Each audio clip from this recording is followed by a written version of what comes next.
many historians, architects, urbanists, students, and teachers for many years to come. While what we have shown you today is an interactive map, we have made sure that the data we have curated, and here I'm using the term curated as a technical term, for preserving and properly documenting data. We have curated the data so that it can be downloaded for research purposes to produce histories and analyses in many other formats.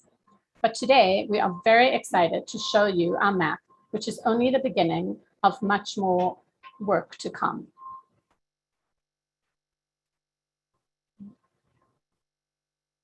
Sorry.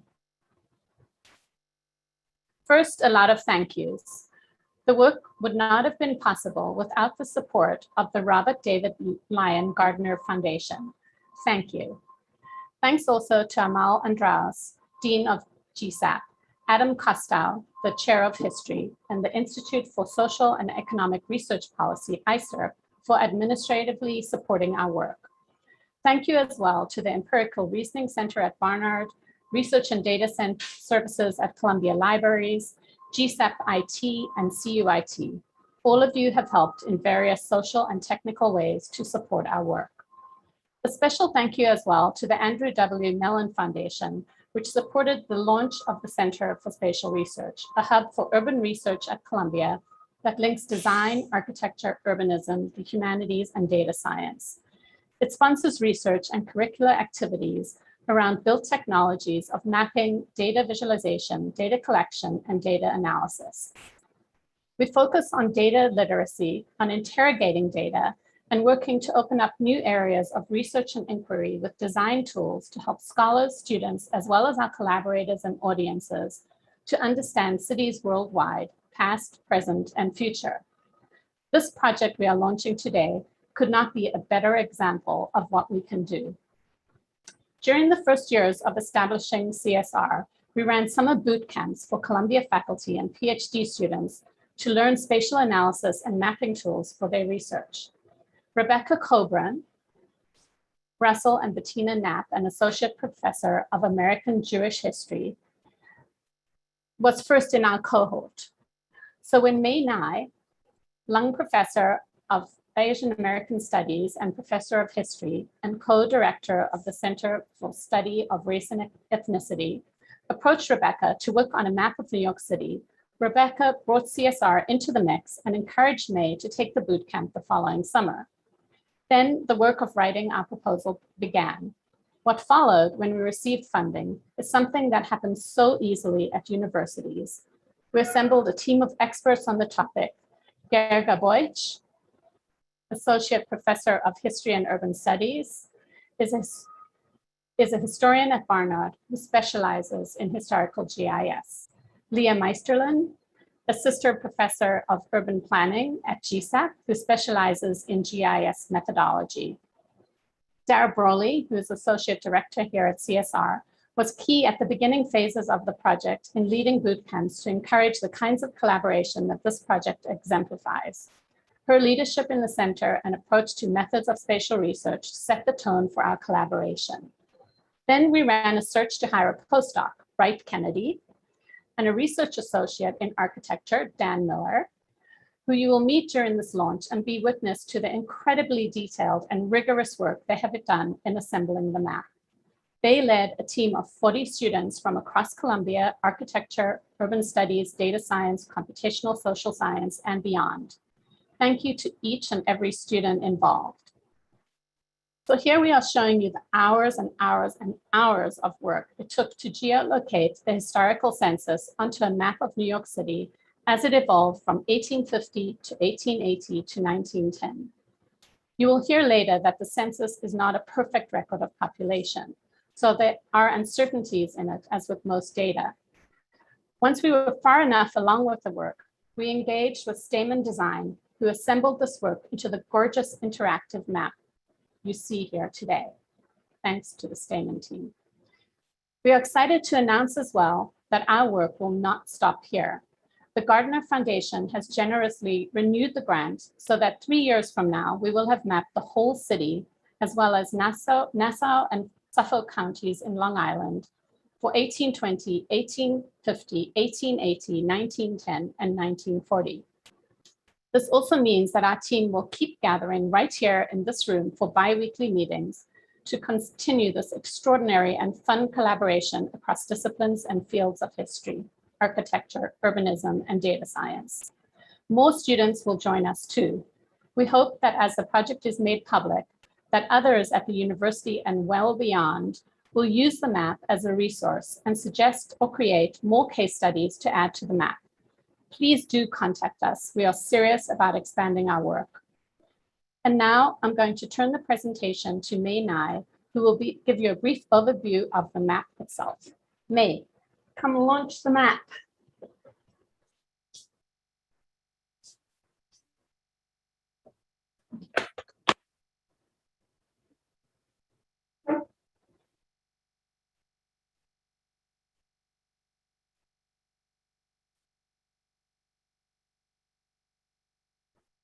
Ready to launch? Over the 3-year course of this grant, our team created web-based interactive maps of Manhattan and Brooklyn to show changes in demography, that is race, nationality, gender, marital status, and occupation, and land use from 1850 to 1910. The map breaks new ground by locating each person counted in the census at their home address, sometimes before the street grid was even established. New York changed tremendously during this period, especially around the turn of the 20th century, for 2 major reasons. First, the influx of immigrants, and second, the inclusion of Brooklyn, the 4th largest city in the country in 1890, into New York. Our project visualizes the magnitude of these changes that took place during this time. To do this, we used historical maps and city directories and even traced the census takers' steps. We employed dozens of student researchers and used data from the decennial census, geolocation tools, and geographic information systems, or GIS. You all know GIS. It powers Google Maps on your phone. GIS is a revolutionary framework that allows for the visualization of data, population characteristics, the built environment, industry, etc., in spatial form, that is, maps. It allows researchers to discover patterns and trends that will be impossible to grasp through statistical tabulation alone. Much more than cartography, GIS allows for the investigation, manipulation, and analysis of multiple layers of data, and hence the understanding of complex spatial relationships. Today, massive amounts of data are available to facilitate urban studies, but their effective utilization has been hampered by 2 factors. First, urban historians and other scholars in the humanistic social sciences have traditionally been the least methodologically equipped to take advantage of the explosion of data that are now available. And second, while searchable microdata of all types for our time are abundant and the use in GIS applications is now common, historical microdatabases are only slowly being made available, especially for any period before 1970. Our project is notable for its ambition to map systematically and sequentially the big picture of all of New York and the micro level, that is, individual residence and block level analysis. Previously, only ward level census data could be visualized. Our aim to map at the household level pose special challenges because addresses are not usually available in searchable databases before 1900 and sometimes do not even exist in the modern sense. Geocoding at the individual level provides data at the smallest possible level, which can be aggregated at any analytically meaningful spatial unit, allowing for the most robust research and analysis. Our project was inspired in part by the maps created in the 1890s by the legendary Hull House settlement in Chicago, led by Jane Addams. The Hull House residents, which included women sociologists, went door to door and interviewed people in the near west side of Chicago, a working class immigrant neighborhood. They created maps showing the distribution of nationalities and wages in the area. We did not go door to door, of course, but we relied on the work of census enumerators who did at 3 points in time. These maps are both a research tool and a teaching tool. The project offers a valuable opportunity for Columbia faculty and graduate and undergraduate students to learn and enhance their own skills in digital methods. Our hope is that these tools can be used to teach historians and their students not only the historical content of the material, but also new techniques in digital humanities. We're very excited to show you more. I want to now introduce you to our team members, Wright Kennedy and Gurgul Beish, who will discuss the potential of these maps for research and teaching. Then Leah Meisterlin and Dan Miller will present the backstory of how we created the maps. And finally, Rebecca Cobrin will host our Q&A sessions. Please send any questions you have to the Q&A function on your webinar at the bottom toolbar at any point during the program. Thank you. And now I bring you Wright Kennedy.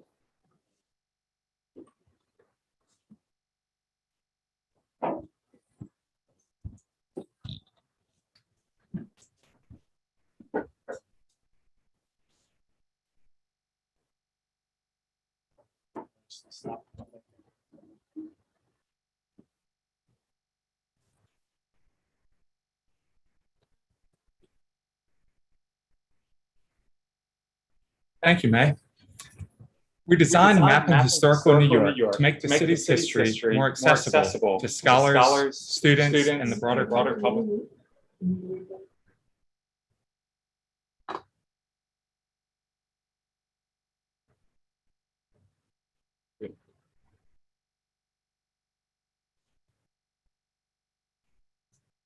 So we designed Mapping Historical New York to make the city's history more accessible to scholars, students, and broader public alike.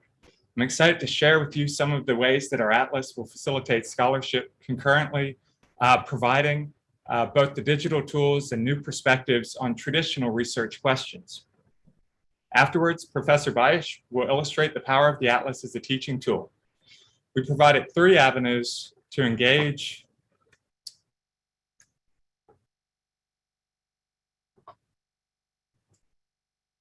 with the historical data set. The case studies highlight map options and functionality while illustrating research questions and narratives you can produce with the digital atlas. To locate a case study, click on View a Case Study, and then you'll see the stories on the side. Dan and Leah will talk about this case study showcase later. A second, more flexible way to use the atlas is the Explore tab, which will be the focus of my talk today. Here, you can customize the map views and layers, examining a range of topics such as race, gender, age, and birthplace. Third, we are finalizing a data download page for advanced users. You'll be able to download the summary level tables and geographies along with the location data for each person. Today, we'll use the Explore tab to create custom map views to locate Italian neighborhoods in 1910, and we'll examine the boundaries between these neighborhoods and other immigrant communities. Let's first look at the community boundaries. Each dark blue dot represents a resident in 1910 who was born in Italy. Zooming to the Lower East Side reveals the proximity of Italian residents, again the dark blue dots, and the Russian Jewish residents who are represented by the yellow dots. If we zoom even closer to the street level, we can see areas of transition between the communities where Italians and Russian Jews lived on the same block. Even in these heterogeneous areas, however, the map shows that Italians and Russian Jews tended to live in separate buildings. By switching over to a summary geography, researchers can visualize these patterns in more quantitative ways as well. Summary geographies can help us locate the Italian neighborhoods of 1910. The map now shows the percentage of Italians by ward. The spatial patterns can look very different depending on the geographic units. We've included multiple options in the atlas. If we switch from wards to census enumeration districts or to blocks, we see a very different pattern. The map now reveals an Italian neighborhood in East Harlem, which wasn't visible in the ward map. This built-in flexibility to move across summary units gives researchers more tools to reveal and investigate the spatial patterns of the city's residents.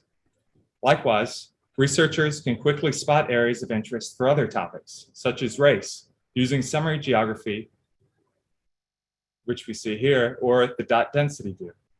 In this view, purple dots represent Black residents, orange dots represent people of mixed race, and blue dots represent white residents. The map makes it easy to see a community of Black US-born residents and mixed-race Caribbean-born residents living around 134th Street. Just a few years after the 1910 census, this small community boomed with the Great Migration, and Black Harlem emerged in the 1920s and 30s. These are just a few examples of the ways in which you can use the digital atlas to ask research questions, investigate historical topics, and contextualize historical interpretations. If this isn't enough, we will offer data packages that you'll be able to download and use with desktop software. This will include the summary level data and geographies, in addition to the home locations for each of the 6.5 million residents. The person level data consists of latitude and longitude, along with a unique identifier that can be used to join any additional variables from the full count census hosted by the Minnesota Population Center and IPMS. This is especially exciting because you'll be able to intersect multiple variables of interest and still map these by the residential locations. Moreover, you can bring these various layers together and bring in your own layers as well. So you can bring in schools or redlining maps for comparison and analysis with the census records. For example, you might download the individual location data sets from a digital atlas, join it with the full variables from IPMS, map the historical locations of grade schools, and use spatial analysis to measure the average distance of each Black family to grade schools as one metric of the educational accessibility in 1910.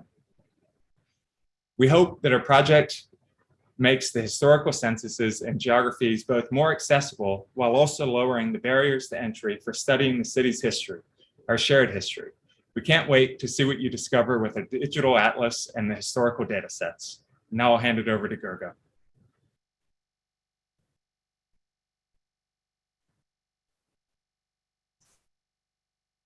Mapping historical New York has equally great potential for teaching. We've been thinking about audiences in concentric circles, higher education, more broadly grade education, especially at the high school level, and even more broadly, the general public, from museums and local historical societies to individual users. To begin with higher education, Mapping Historical New York contributes to several historical fields, including urban history, immigration history, race, New York City history, and spatial history. It offers different levels of possible integration into the classroom. First, it can be a valuable teaching tool in lectures and seminars to explore and visualize spatial patterns and open up discussions. Second, and more intensive, spatial history modules and assignments can be built around the website for individual or group-based projects. We have an ongoing partnership with the Barnard Empirical Reasoning Center, which supports such modules in a range of courses. In this case, one such module could have students work in groups on case studies like the ones already available from the website. We hope the case study function will eventually become a compendium of spatial explorations leveraging the website. Third, and even more intensive, an entire course can be designed around mapping historical New York. Such an approach is most appropriate for a spatial history class. It likely involves teaching both historical content, for example, immigration history, and historical GIS in a seminar plus lab or lecture plus lab format. In fact, Wright and I are offering such a course this spring. In my experience, the biggest challenge in teaching spatial history is to help students locate or create spatial historical data for their projects. This can be extremely time-consuming. It can also present a significant barrier for faculty unfamiliar with historical GIS. Mapping Historical New York provides a resource to overcome this barrier, whether one relies entirely on the website or makes use of its curated data. Let me offer one example looking at residential patterns by gender. The historical census identifies all residents in a binary division of male and female. Looking at the 1910 maps at the block level showing female New Yorkers on the right side and male New Yorkers on the left side of the screen, you may notice some patterns. Most evident in Upper Manhattan, women represented the majority of the population, whereas along the shore, we see a majority of men. How do we explain this? The website offers some visualization options to interpret these findings. For example, we can select a dot density map that shows female New Yorkers in green and male New Yorkers in pink, and zoom on individual buildings, some of which are inhabited entirely by women or men, suggesting single-sex boarding houses. We can then return to block-level summary geographies and explore select occupations like domestic servants for women on the right side and laborers for men on the left side of the screen. The high concentration of domestics in Upper Manhattan corresponds with majority female blocks. One should note that these were middle and upper middle class neighborhoods, and domestics typically resided on the premises of their employers. Further inquiries may look at the birthplace category to consider specific immigrant groups or explore age. For a full-fledged analysis, students in a spatial history seminar can use the downloadable data and dive in more deeply. They can intersect relevant variables or isolate certain groups such as young Irish women domestic servants. With GIS competence from a lab, they can conduct additional spatial analysis. Mapping historical New York is also well suited for grade education, especially at the high school level. In this context, its value extends beyond learning about specific areas of history to provide a tool to teach spatial literacy. At the high school setting, the most effective strategy is probably to develop thematic lesson plans and learning modules based on the website. Such lesson plans can focus on immigration, race, or gender. Students can study citywide patterns or focus on specific neighborhoods, blocks, and streets. We plan to workshop with high school teachers to design such lesson plans and make some available as examples. Most broadly, we hope Mapping Historical New York reaches a wide range of audiences. We hope to see our website being integrated into exhibits, walking tours, and research and teaching projects based at local historical societies. Likewise, we seek to engage individual users. For that reason, we created a user-friendly interface for people to make their own individual discoveries. This can start with questions as personal as, who lived in the building where I live today? What were the other buildings next to mine? Are they still there, or how did my neighborhood change over time? In fact, Skirmorhorn Hall on Columbia University's campus, the building shown on this 1911 map, is where we're all located right now as we launch the website. Ultimately, we hope Mapping Historical New York can become a useful resource to foster greater connection to New York City and its history. And I will give the floor to Leah Meisterlin and Dan Miller, who will present on the backstory of how the maps were made.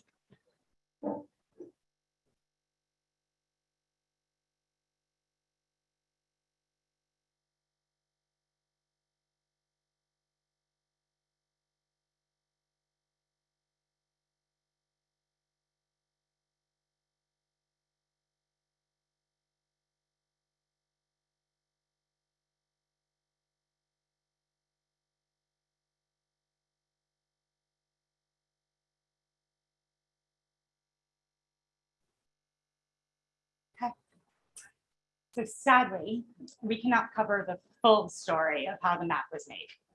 Suffice it to say, though, that the digital atlas and the data it contains was centuries and 3 years in the making. We will cover a few highlights with a few examples, but please know that we'll be summarizing and just barely scratching the surface. Of course, we'll be happy to answer questions, and full documentation will be available on the website. And while our team is rather large, we also want to take a moment to acknowledge that the full interdisciplinary team extends well beyond the 7 of us here, with an advisory committee that reaches across the university and the city, and research assistants from fields including urban planning, history, and computer science. Saying digital atlas was centuries and 3 years in the making is a shorthand way of noting the accumulation of information represented in the map, as well as the labor. Introducing Dan Miller. Hi. I was just talking about how Saying that the map was centuries and 3 years in the making is a shorthand way of noting the accumulation of information represented here in our website, in the map itself, but also the labor required to produce it. So starting with the census, from the politics of its categories to census takers canvassing, through decades of cumulative mappings of the city to the present day work of scanning, digitizing, and reconciling this material. This list on the slide includes much of the source material required for the interactive atlas. And it's important to know that as a result, the map reflects at its best who was recorded in the census, which is not the same as who lived in New York. We'll discuss our approach in terms of a double-sided process, divided by the types of data we need to locate addresses within the historical city. On one side, we obviously need clean and machine-readable census data. On the other side, we need historically accurate information about the city to locate those census records. After all, our street system and building numbers have changed dramatically since 1850. Think of it this way. We need to find or create reliable reference data about a city we cannot visit without a time machine, and we are working with census records that we can't exactly verify either. This two-sided process involves research activities that we can organize into 5 broad categories. Those are digitization, standardization, information recovery, or filling in the gaps, refinement, and finally, web photography. We think of each of these categories as spaces where the methods of history, GIS, design, and data science meet each other in different ways. So for example, under digitization, we should start by acknowledging that we are building on the Herculean efforts of IPUMS and the New York Public Library. IPUMS has digitized the historic census manuscript records, which you can see on the left, and the NYPL Map Warper project included dozens of scanned and georeferenced historic map sheets. Both of these served as important starting points for our work, including drawing or digitizing the city's historic streets, as you can see on the right. Unfailingly, of course, with so much material digitized, we will find inconsistencies that need to be standardized before we can move forward. A couple of examples include standardizing names to link census records after text recognition attempts to transcribe different census takers' handwriting, that's on the left, as well as how to handle the variation in street names, such as the case that you see on the right of Elizabeth Street, which is also known as Beard Street. In the case of these streets, we work between these two categories of census and reference, and developed an algorithm that compares the street name spellings across all those listed in our digitized census records. But even with digitized and then standardized records and reference material, we still had gaps to fill and information that needed to be recovered. And here's where comparing many different historical sources becomes not only useful, but necessary. For example, on the left, where addresses were missing in the census records, we used what is called a fuzzy matching algorithm to cross-reference these records against city directory listings. This allowed us to fill in and then map more of those records. And rather than relying on one map for each year, we referenced several, including plans for the development yet to come in the decades between our census years. Making these same comparisons between base maps is also possible through the atlas that's shown in the image on the right. This helped account for more missing information and added to our growing list of layers in the atlas by detailing the streetscape, creating historical shorelines, and so on. And eventually, as we fill in these gaps, we start to feel pretty good about the data sets on both sides of our process. We felt confident in the quality of our census records, as well as the reference material we use to map those historical addresses. And then you plot those addresses. And inevitably, there are always addresses that don't find a match on the map. And so we reflect upon why that is.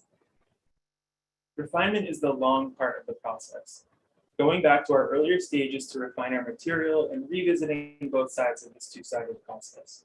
For this project, refinement meant that digitization, standardization, and information recovery didn't just happen once, but were ongoing activities. So a couple more quick examples.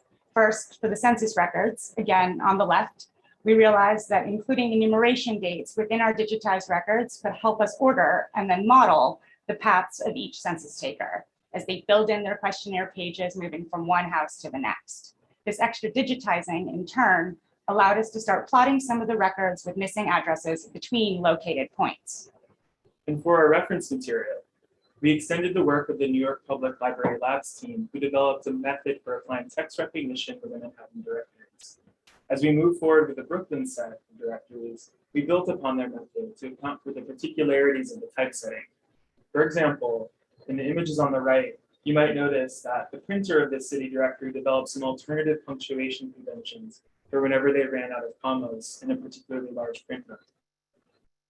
And finally, since we're describing how the map was made, we have to talk about making the map. What the web map shows is what the census recorded, and where possible, what we were able to recover or add through some careful methodological innovation. Again, we can't walk through each stage of the cartographic process, so we'll go through just a couple examples where research and map design come together to offer a little more insight. First, especially in the earlier years in more rural parts of the city, the census records don't include as many mappable locations. In other words, we have recorded residents in rural regions, often without streets or without street addresses, such as southern Kings County as pictured here. As a result, the map offers different ways of visualizing the census layers, showing mappable addresses where these buildings were recorded, as well as full count records organized by different areas. Here, for instance, we can see the percentage of local residents born in Ireland in 1880, although the mapped buildings where they live are limited to the more urban northern part of Brooklyn. This is a great example of what we mean by noting that the map reflects what the census recorded rather than who lived in the city. Another example of where the cartography intersects with the research process starts with where we are able to confidently plot census records at specific buildings. And here, Stamen's contribution as a design partner has been invaluable. Pulling from urban cartographic history, including references from the Hull House maps, the atlas features a building level dot density map of each census category, which we've all shown a little bit of. Each person is represented by one dot, and those dots centered around their respective building address. To our knowledge, this is an unprecedentedly high resolution census visualization, especially in covering such a wide area. This allows us to ask questions about density, diversity, segregation, and social stratification, not only across neighborhoods or across the city, but block by block and even within buildings. And with that, we'll hand it off to Rebecca, who will wrap up and moderate any questions and discussion. Thank you, Leah and Dan. And I want to just thank everyone who's here. We invite you to share your questions. I have used GIS mapping and earlier versions of this map in my Immigrant New York class, and I have seen up close how this is a very powerful tool to force students to ask new questions. This website's interactive features not only allow us all to map and visualize residential geographies of both New Yorkers and Brooklynites by their race, ethnicity, gender, place of birth, and occupation across the late 19th and early 20th century, but it also allows each of us to zoom in and out to view the whole city, neighborhoods, and individual buildings. By enabling us all to see simultaneously both the citywide level changes as well as individual level changes on specific blocks, this map will enable you to see spatial patterns and trends that would be impossible to grasp by looking just at census material or historical maps. We see this map as a conversation that will grow with your use of it and your questions and your insights. And now I want to start that conversation. And I ask you to continue to send me your questions. And what we're not able to answer in this hour, we will get back to you. But before I go to the questions, I want to say the link to the website will be on the CSR, that's the Center for Spatial Research website, and Columbia's History Department website after we end this launch. But I'm now going to start with Eric Chow's, the first question you get answered, who asked us a question about what is the maps that we're using for this project? API maps, Google Maps. I think it's an excellent question to start off this whole discussion. And Wright, will you take over? Yeah, so one of the really interesting things about this map is that with the help of all the research assistants and all the students that contributed to this project, in addition to the expertise of the principal investigators, we were able to reconstruct a model of that historical world. So we're not using Google or another map API. We actually built out historical coastlines, historical park layers, everything that's very temporally sensitive. So it matches up with 1850, the coastline, to the best of what we could get off the historical maps, match up in 1850. So all those base layers that you see in the website were custom built by our team to reconstruct these historical places in this historical world. Thank you. So Monica asked a question about fuzzy mapping. And I would like Dan to answer this, because I think this is in many ways one of the greatest interventions that this project brought about, of how to think about how we use historical sources to map across time and space. Dan. So the method that Monica is asking about was developed out of a problem of wanting to show with granularity patterns in the 1850 census, but lacking specific addresses. The enumerators in 1850 weren't recording, and in many cases, specific house addresses as we think of them today didn't exist in the 1850 city. But we do have other sources to draw from. So as Leah detailed in our section of the presentation, we can work with digitized city directory records, which are not a comprehensive listing. They are a biased record, but they do provide individual first and last name and address. And so from there, matching on first and last name to first and last names in the census isn't going to get you a lot of specificity. So that's where different conceptions of like a fuzzy approach come in, where we consider the enumerator pathways, proximity, modeling the route that enumerators would have taken from census record to census record, which indexes proximity in physical space. If you're near someone on a census record, you're near someone on your block, more likely, based on how enumerators walk the city. So we take all those things into account in that fuzzy matching approach. Something we're going to be writing a lot more about too. Yeah. Thanks. So to address Mark Stern and Ben Schmidt, the question is, can you talk more about how your application would link to IPUM's data and about the restrictive licenses of IPUM's? I think this is something we struggled with for a very long time, and Leah, Wright will speak to this. Yeah, absolutely. So we really appreciated all the help we've gotten from the Minnesota Population Center and IPUMS more broadly. Because of the nature of the data sharing license, we can't have names distributed or in the map itself. But what we can do is provide a unique ID that can then be joined back to that individual count. So if you're from a research center and can go in and get a data sharing license with Minnesota Population Center, you can get the entire data set. If you're not from a research center, you can go to Family Search or one of these other locations and get the address of someone, one of your relatives or someone of interest, and then come to our map and look at the population, the demographics, and all these characteristics at that historically accurate address, and look at these patterns surrounding that area. So it's not, it's less than ideal. We'd love to be able to include names and everything in our map, but it's what we're working with, and we're excited about what we've been able to do with the Minnesota Population Center and with the data sets that they've put together. So Lynn asks about, will people be able to upload their own case studies to our map? And Laura is going to address that. Yeah, or submit groupings of information for more public access. So as we said, the data will be downloadable for use in other formats, but we're very excited about the case studies part of the website, and we really do invite participation. We're not sure yet whether you'll be able to just simply upload. It'll be slightly more curated, but once you've mastered how to use the map, you'll probably have mastered how to make a case study as well. So if you are interested in expanding the work and creating case studies, we really invite your participation. Does any, May, do you want to add to that? I think making case studies is a great project for a class. So a class can work in small groups or a seminar as a whole and create a case study.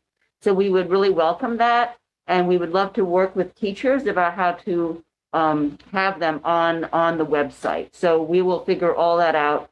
So all the knowledge that's created by everybody out there can be shared with everybody out there.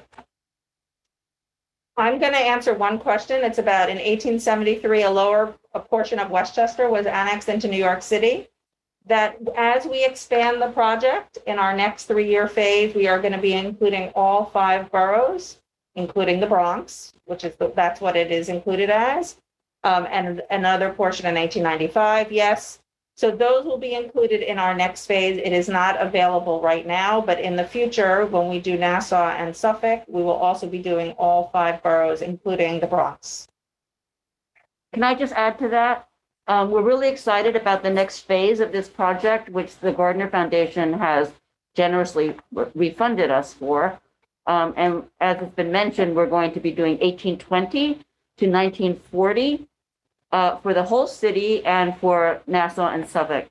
And what this will add in terms of content is, first, going backwards, we'll be able to see, hopefully, the enslaved Black population in New York, because slavery was not abolished until later in the 1820s, and newly freed African Americans. And moving forward, we'll be able to see the great migrations of people from Puerto Rico and the American South to New York City. So we think this will add a whole new dimensions for research and teaching. So hopefully we'll see you in 3 years with that expanded map.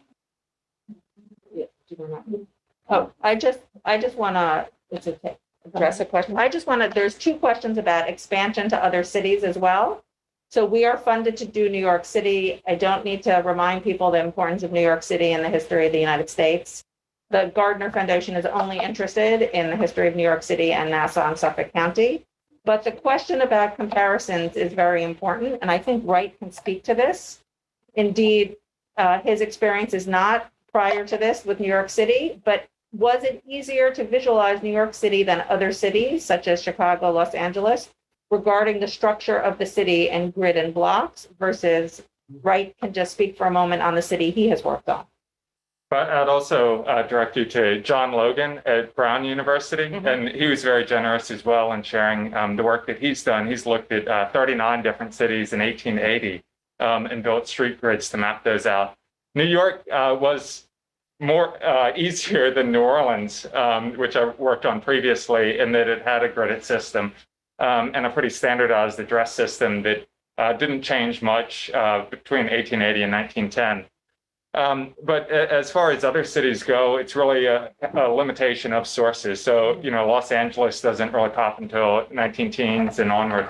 So moving this far back in cities like that will certainly present other challenges. But one of the things we're really excited about with the city directory method in matching these census records that don't have addresses is being able to expand that method to other cities, not us doing the work, but sharing those methods with other researchers so that they can start building backwards and building these other cities. And so I'd love to see, all the cities in the US mapped, all the towns and everything else. And that's what we're trying to set up, a framework that will allow other researchers to pick up where we leave off. And, after we're long gone, hopefully we'll get to that nationwide micro level mapping. This is a question I think Dan will answer. We had a question of how we built on the New York Public Library's mapping and how many ways this project was so much built on that project. So if you could just speak a little bit about that. Yeah, and if Gergo and Leah want to jump in on this too, I know they're very familiar with that project. Without that work, we wouldn't be able to do what we've done here. It's the digitization, the crowdsourced digitization of all of the maps that comprise the Map Warper project at NYPL. It's the innovative methodologies and approaches towards mapping city directory records that allows us to get our 1850 data on the map. And it's, yeah, I mean, are there other aspects of it that you can think of that we're building on? The thing that I would emphasize is that all of these large-scale spatial history projects depend on complementarities and collaborations with other projects. We couldn't have done this without EPUMs. We couldn't have done this without the New York Public Library's MapWarper and Spacetime Directory, and probably a similar project like this maybe on Philadelphia or Chicago and so on. We'll find similar kind of challenges, and we'll need similar kind of resources. So I think the opportunity is huge with libraries like the NYPL, but in Chicago or in Philadelphia or in other places to put out their resources on which similar teams can work for another city. And we really could kind of remap, re-understand urban history at this micro level, which is completely unprecedented. I would just, the only thing I would add to that, along the same vein of the cumulative nature of the work, is that in the same way that this project could not have been done without each of our disciplinary perspectives and expertise, it's not only the building on the resources that others have produced in terms of source material, but also building on the methodologies that others have pioneered.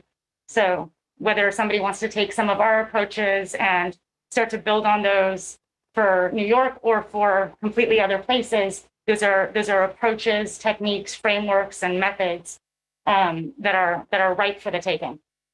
And we decided in the very beginning that we would work from a principle of transparency so that all of our methodologies will be available to anybody who wants to use them and learn from them.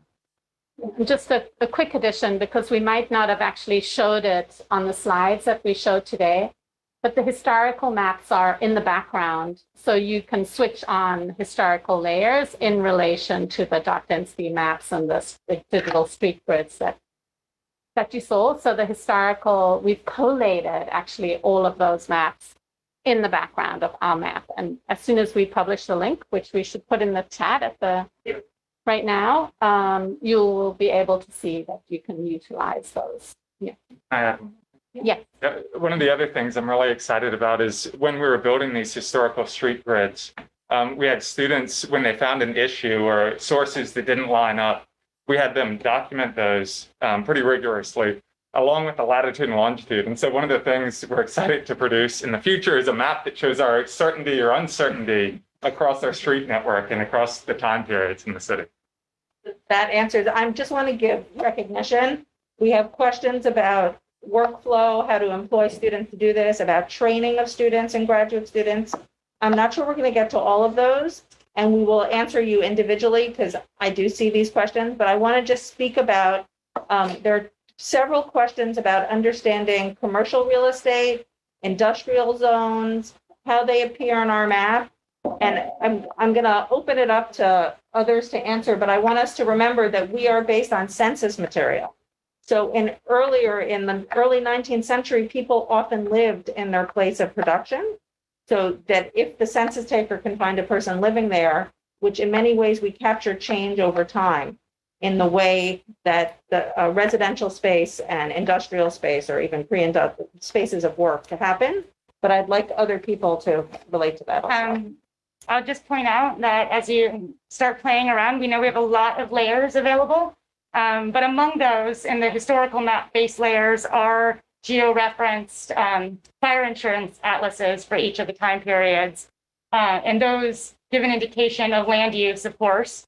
So those are available for comparison, many of which, like the Paris Fire Insurance Atlas of 1852 to 1854, was digitized by the New York Public Library. And so that data, as GIS data or as images, are also available. And I would add one more thing, that we don't have land use maps specifically built by us, but just as Rebecca mentioned, when you are actually mapping occupation, that is oftentimes a clue for land use. Laborers along the shore, or port workers, or garment workers, workers in the needle trades, that's usually homework, sweatshop work, and so on. So while it's not direct land use coding, obviously, nevertheless, occupation oftentimes can serve as some sort of an understanding of what kind of activities, what kind of industrial or commercial or other activities take place where exactly in the city. And of course, this is one of those points that we can emphasize, that a next step for another project or for someone else interested in this could be to work with the city directories, which do actually have more of that kind of land use information, work with our data set, combine them, and try to explore land use in relationship to census data, residential information, and so on and so forth. So we're going to end with a meta question, but a very specific question has been asked is how are we protecting this site for posterity? As we all know, NYPL has taken down Map Warper. So Leah, would someone like to say how we protected it? Yeah, Laura. that goes to Laura. Okay. Yes. Yes, we actually got a subsidiary grant based on this project where we worked with many people in Columbia libraries and a much broader group to understand how, that's what I said at the beginning of the presentation, how to curate and preserve the data. So the data itself will be preserved in the Columbia Library. And the map interface will, of course, be vulnerable to the vagaries of how the internet evolves and to various softwares, et cetera. But the data behind our map is safe for posterity. I believe that. So this is the final question. And please, as I said, this is a conversation. We look forward. You can find all of us on the Columbia website if you have specific questions about methodology, about data, about larger questions, about where we're going. Please feel free to email us. But I'm going to quote Ben directly, and I'd like each of us to answer this. I'd like to spin a meta question back to the team. Obviously, this project has much to teach us about historic New York, and we can all look forward to digging in and testing hypotheses. But I'm interested in what this project has taught you about the process of mapping more broadly.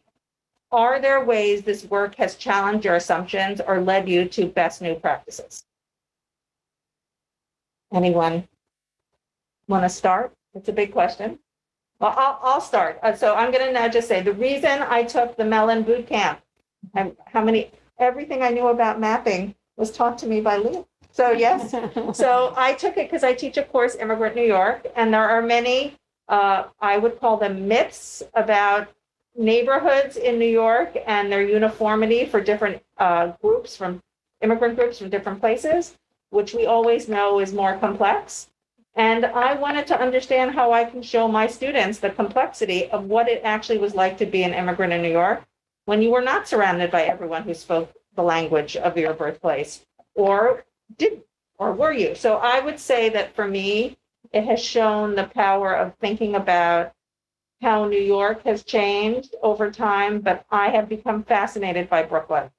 Brooklyn is fascinating to think about because it is often an area of second settlement. I've never thought about it because the way we write New York City history sometimes does not pay attention to Brooklyn.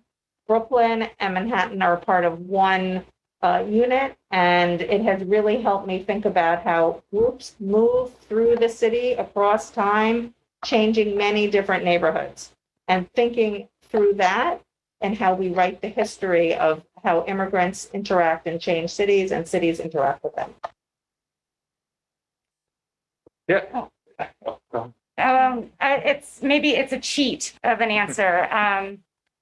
I don't know that the project, it challenged us and I'll speak for myself, it challenged me creatively, especially in many different ways, but I don't know that it challenged my assumptions. If anything, I think it confirmed my assumption or the operating premise that with GIS work, good enough is never good enough. And the whole process, all of our iterative sort of refinement process was an absolute joy to continue to solve exponentially harder and harder mapping problems because we knew we could get it better. The other sort of confirmed assumption is that the city is a spatio-temporal entity, and the conceptual frameworks and the methodologies of spatial analysis need historical analysis and vice versa. Well, at one level, I think that what our team did with all the students and our collaborators was something magical, right? That they were able to assemble and put together all these data to create these maps. But for me, it also confirmed an understanding that all of this is a representation. It's not necessarily what was really there. And it teaches us how space is organized. It doesn't just automatically create itself. It's organized by people with interests. And so how that space got created and how that space changed and who got counted in the census, all those are in some ways arbitrary measures that humans created to explain their environment. So I think while we captured what they were doing, I think it also teaches us that mapping and census taking are in some ways very arbitrary exercises. I would like to say that the most important lesson I learned from this is the extraordinary power of microdata. Just to be clear, individual level data. I do believe strongly that the future of social science research and social science history is based in microdata. Individual level data that allows us to kind of examine social phenomena at the individual level, but also at large scale. And the point about that, though, is that to deal with 6.5 million census records, plus then adding 1940 New York City data for like 5 million people, and the number keeps growing, that means that these kind of projects, which I believe are the future of social science history type of projects, are team projects, collaborative projects, and that is the biggest payoff, to work in a team, to learn from each other and to really try to pool each other's skills and assets as complements. So those are my two big takeaways. Yeah, the microdata is just a fascinating resource. And one of my big takeaways from the project is the cultural importance of making these projects public. There's so many big mapping projects and big data projects that come out of academia that never see the light of day in the public. And so by unlocking these data sets and putting them in the public's hands and everyone else's hands, you know, it's just invaluable resource that I think we don't do enough of. And a big part of it is just the amount of work that goes into that, getting it online, you know, getting an interface. And so I want to applaud, you know, Dan and Stamen and everyone else in really coming up with an intuitive map interface and getting it online and getting it user-friendly. It's so exciting to be at this point and get to see it out there in the world. Look forward what all of you and your students will do with it. Laura, do you want, and Dan? Yeah. What May said really resonates with me. I feel very immersed in right now, just in like the tunnel vision of census practices. Carrying out this project while the 2020 census was unfolding was troubling and illuminating, and just seeing like resonating with the 1880 census, with the 1910 census, that we've been working so closely with, and quite literally following census takers around as they conducted their work, has made me just think about a lot more about data collection practices and how it is in processes. That's what I'll say. Yeah. But I think, you know, in terms of the new best practices, I think we're in such a privileged space over here to have this kind of funding to do what we're doing, you know. So I think what we're seeing is the extraordinary amount of work that it takes to put something like this together. I never thought I would be involved in a project as detailed, as comprehensive as this one is, and especially in terms of its collaboration. And I think it's really interesting what you're saying, right, that you're happy about the public-facing nature of it, because I think so much of academic history ends up in, peer-reviewed papers and not public-facing things like this. But I don't think we could call this a best practice. I think that it's incredibly rigorous work that we've learned how to do it through the process of doing it, only because, we have these amazing grants to support this work. So everything is public facing. All our code will be public. Anybody will be able to replicate the work that we've done in another city, but we understand that it's not so much about best practices, it's just about extraordinary detailed work that goes into making something like this. So I thank everyone. On that, I think we're going to close this launch, but I want to close by thanking the Gardner Foundation, because what Laura said, the detailed work and the number of students involved to make this possible for what we've shared with you today, and we look forward to what you do with it, would not have been possible without their generosity. They have been committed to supporting the study of the history of the city of New York, broadly conceived, for a long time, and they have made this possible, and we thank them. And we thank everyone. I think everyone on the team has learned so much about thinking about how we think about the history, the past and the present. As Dan said, we went through the 2020 census and all the politics surrounding it, thinking about past censuses, who was left in, who was left out. We've really, really learned a lot from each other, and we look forward to learning from all of you who are gonna use this tool and teach us and show us new ways that we can think about the development and history of the city of New York. So thank you so much.